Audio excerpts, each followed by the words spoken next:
আগামী বছর যে অমর একুশে বইমেলা হওয়ার কথা ছিল, নির্দিষ্ট কিছু কারণের জন্য বইমেলাটি চলতি বছরের ডিসেম্বর মাসে হওয়ার সিদ্ধান্ত হয়।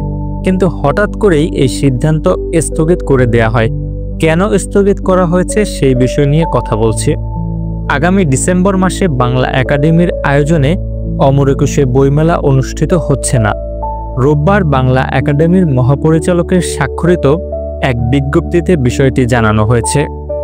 বিজ্ঞপ্তিতে বলা হয়েছে, 21 সেপ্টেম্বর স্বরাষ্ট্র মন্ত্রণালয়ে একটি সিদ্ধান্ত হয়েছে যে অমর একুশে বইমেলা আসন্ন জাতীয় সংসদ নির্বাচন পরবর্তী সময়ে আয়োজনের ব্যবস্থা গ্রহণ করতে হবে।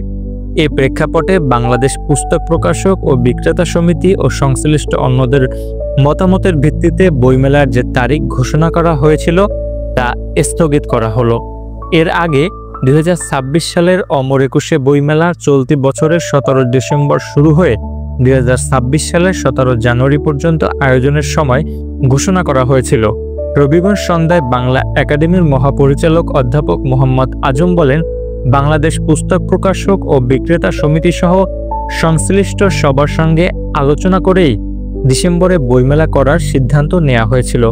এখন স্বরাষ্ট্র মন্ত্রণালয়ের সিদ্ধান্ত আসায় ডিসেম্বরে মেলার সেই সিদ্ধান্ত স্থগিত করা হয়েছে।